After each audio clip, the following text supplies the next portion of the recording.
बाद में अगर आर आता है तो आर बन जाता है बॉसी, फर्स्ट वॉवल को पावर दे देगा और ये बन जाएगा ई, थ्र ई। हेलो निश्रेया व्यूअर्स, स्वागत है आप सभी का निश्रेया अकेडमी रीडिंग सेशन पार्ट 2 में। आज हमने लिया है एक छोटा सा सॉन्ग, इंसेक्ट सॉन्ग। इस सॉन्ग में कुछ ट्रिकी वर्ड्स हैं।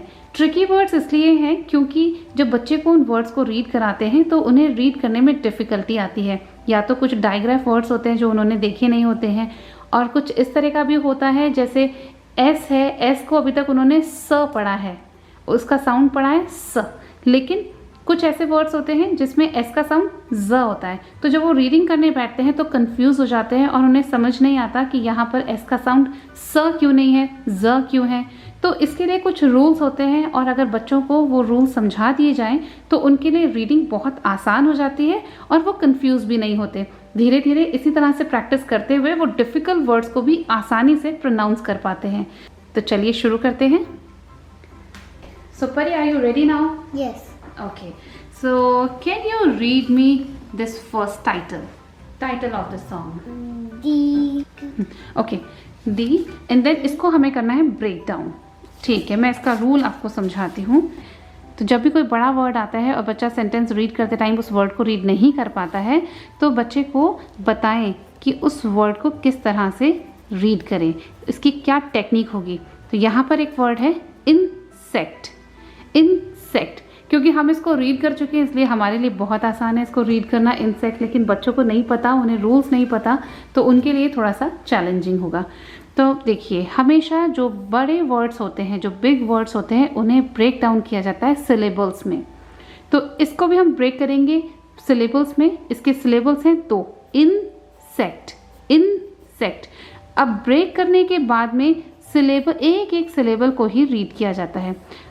आपने अगर हमारे पुराने वीडियोस देखे हैं तो आपको आइडिया होगा सिलेबल्स के बारे में, या फिर मैं अभी आपको और बता देती हूँ। एक बार थोड़ा सा हम रिवीजन कर लेते हैं सिलेबल्स क्या होते हैं। तो सिलेबल्स होते हैं जैसे जो भी वर्ड हम रीड करते हैं तो रीड करते टाइम पर चेक करके देखिए अपने चिन के नीचे, यानी ठोड़ी के नीचे हाथ लगा के देखिए, और जब आप वर्ड को रीड कर रहे हैं तो कितनी बार आपका जो लोअर जॉ है वो नीचे की तरफ आता है। तो बोल के देखिए, इंसेक्ट। तो इन बोला तो एक बार, और फिर सेक्ट बोला तो एक बार फिर से थोड़ी नीचे आई, यानी कि 2 बार बोलते टाइम पर जो लोअर जॉ है वो नीचे की तरफ मूव हुआ है। तो इन सेक्ट में 2 सिलेबल्स हैं। तो पहले इन और सेकंड है सेक्ट। तो पहले इन रीड करना है, फिर सेक्ट रीड करना है। अब रीड करने का टेक्निक आप देखिए, रीड करो। आई का साउंड E. N का साउंड न, E न, इन। Very good. स ए, स ए, स ए, से से से से क, से क, से क, से और टी का साउंड ट, सेक्ट, ट, in, insect. Sect. Very good. I का साउंड ई, एन का साउंड न, न, इन, इन, न, एस का साउंड स, ई का साउंड ए, ए, सी का साउंड क, क, टिक, एस ई सी, स ए क, sect, sect, insect. Okay, okay. Now, can you read this now? Okay. Now, start from here. It, it. I. It, so, is. Okay. Now see. I, s, यहाँ पर s का sound स नहीं होगा, यहाँ पर s का साउंड होगा ज। इसके कुछ रूल्स होते हैं, वो मैं आपके साथ में शेयर करूंगी। वो रूल्स ये होते हैं, s के 2 साउंड होते हैं। s के साउंड होता है, एक होता है सॉफ्ट साउंड s और एक होता है इसका साउंड ज। तो कभी कभी s स की तरह से प्रोनाउंस होता है और कभी कभी s जी की तरह से प्रोनाउंस होता है। तो ऐसा कब कब होता है वो मैं आपके साथ शेयर कर रही हूँ। तो जब एस अगर बिटवीन 2 वॉवल्स है, यानी इसके आगे पीछे 2 वॉवल्स लगे हुए हैं, फॉर एग्जाम्पल अगर एस मिडिल में है और पहले आई है बाद में ई है, तो यहाँ पर एस का साउंड होता है ज। तो अगर एस मिडिल में है, दो वॉवल्स के बीच में अगर आता है तो एस का साउंड स नहीं होगा, एस का साउंड होगा ज। यहाँ और कभी कभी ऐसा भी होता है जैसे आई के साथ में अगर एस आ रहा है तो आई के साथ में एस है, यहाँ पर एस का साउंड होगा ज। तो एस का साउंड अगर एस दो वॉवल्स के बीच में है तो एस का साउंड होगा ज, और अगर एस आई के साथ में है, if S is followed by letter I, तब भी एस का साउंड होगा आई ए, और एस का साउंड होगा ज ए ज ए ज ए ज। Is is it is is okay, read this no in N and N it is an. it is an okay, now break it. k s k sect अब रीड करो, इन insect insect insect, तो it is an insect। Sound n का sound न, o का sound अ न अ न अ न not not not, very good. A का साउंड, ए अगर अकेले होता है तो इसको हम बोलते हैं अ, नॉट अ। Okay, now further break it, because again ये बड़ा वर्ड है। स्पाइडर को रीड कराने के rules, S P I D E R, spider. तो एस पी दो कॉन्सोनेंट्स हैं जो साथ में आ रहे हैं। पहले तो हम इसको सिलेबल्स में ब्रेक किया हमने, ये दो सिलेबल्स हैं, स्पाई अलग है और डर, स्पाइडर स्पाइडर। तो स्पाई पहले बच्चे को सिखाएंगे, डर बाद में बताएंगे, स्पाइडर। अब यहाँ पर दो कॉन्सोनेंट्स हैं, एस और पी। एस का साउंड है स, पी का साउंड है प, और आई का साउंड होता है ए। लेकिन सेकेंड सिलेबल में यहाँ आ रहा है ई।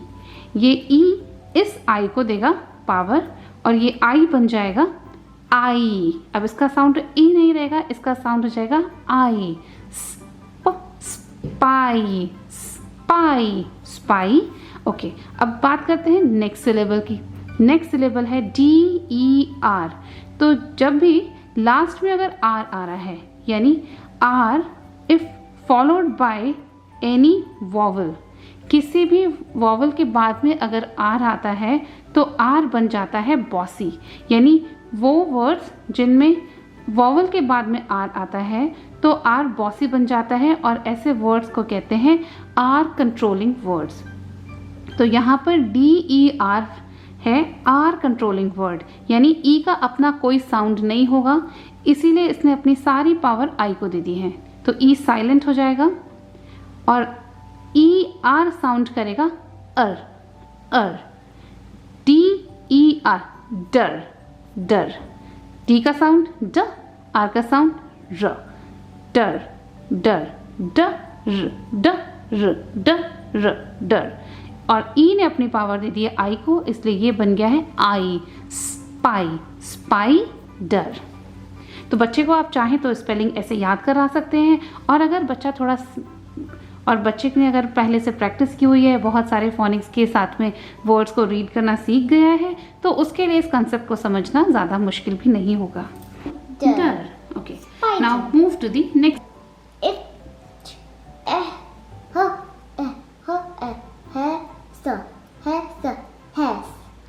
हैस नहीं, अगेन एस किसके बाद में आ रहा है? वॉवल के बाद में आ रहा है।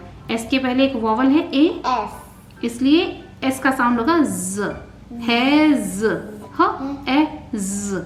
नाउ नेक्स्ट है it has six low.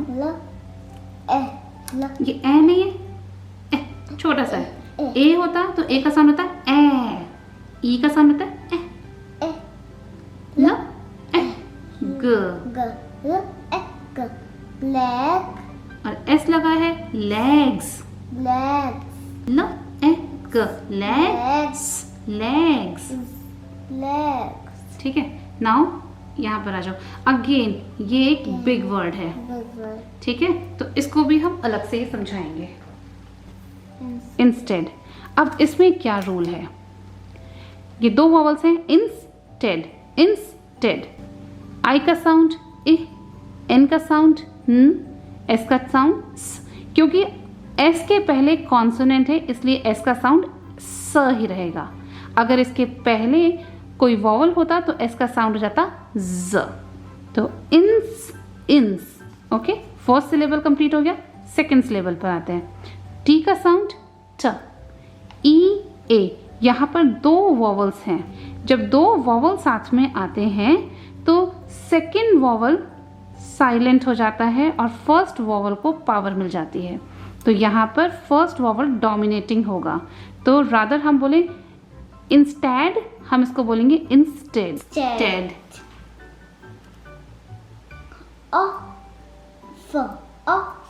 Of, number है 8, very good, instead of 8। 8, okay, now इसको रीड करो। टी एच का साउंड है थ, बोलो थ, आर, और अगेन टू वॉवल्स आ रहे हैं, ई ई, तो ई साथ में बिग ई हो जाएगा। ई, एक ई दूसरे ई को पावर दे देगा, तो लास्ट में जो ई है वो इस ई को देगा पावर और ये बन जाएगा ई, थ, री। जब हम रीड करेंगे 3, तो ये देखिए 3 जब हम रीड करेंगे टी एच आर ई ई, तो टी एच दो कॉन्सोनेंट्स ब्लेंड हो रहे हैं और एक अलग साउंड बना रहे हैं। तो ये बनाएगा, इसके दो साउंड होते हैं थ और द। तो यहाँ पर साउंड है थ, इसकी कोई स्पेसिफिक रूल्स नहीं है, तो ये तो याद ही करना पड़ेगा। टी एच थ, और इसके साथ में आर है, तो ये थ र, दोनों ब्लेंड हो रहे हैं। थ्र, थ्र, टी एच आर, थ र, थ्र, थ्र, और ई, दो वॉवल्स हैं, ई, सेकेंड वॉवल ई, फर्स्ट वॉवल को पावर दे देगा और ये बन जाएगा ई, थ्र ई, थ्री, थ्र ई, थ्री, ठीक है। तो ये है थ र, थ्र ई, थ्री। रीड करो।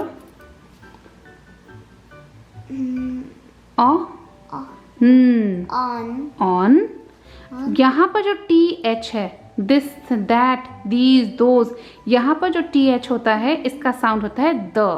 तो टी एच का साउंड है the, A, they, this,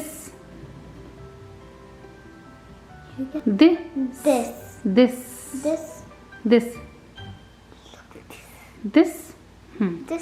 again इसको हमने कल भी पढ़ा था, रीड किया था। ये ई है, ई देगा आई को पावर, तो आई हो जाएगा आई, साई, तो क्या बनाइए स I, side, side, okay, side, okay, on, हाँ, on, very good. Now read from here. अभी रीड किया था हमने थ्र, ई, टी एच आर, थ्र ई, थ्री, ऑन, द, ये अगेन याद करना पड़ेगा, T H the, a, that, three on that, the,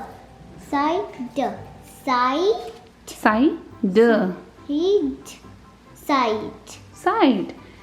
इसको क्या बोलेंगे? Can you read this again? थ्र, three, very good, three, on,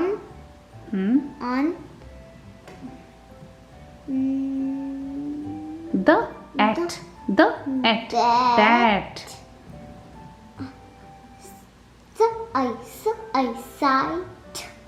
side. Very good. तो देखा आपने, बच्चे ने 2 बार प्रैक्टिस किया और बहुत अच्छे से समझ आ गया कि ई साइलेंट हो जाएगा, आई को पावर मिल जाएगी, तो खुद ही ने इसको बना दिया। तो प्रैक्टिस करते करते, यानी एक बार ही बच्चे को सिखा देते हैं तो हो सकता है एक बार में कैच ना हो, लेकिन कंटिन्यूसली अगर प्रैक्टिस करते रहते हैं और हम हर वर्ड पे उनको रूल्स समझाते जाएंगे धीरे धीरे करके, चाहे छोटा छोटा सा पैराग्राफ लें, आधे घंटे का ही करवाएं, लेकिन छोटा छोटा सा अगर उसको पैराग्राफ रीड करवाते रहेंगे तो जितने भी रूल्स हैं धीरे धीरे करके उनको सारे रूल्स समझ में आते चले जाते हैं।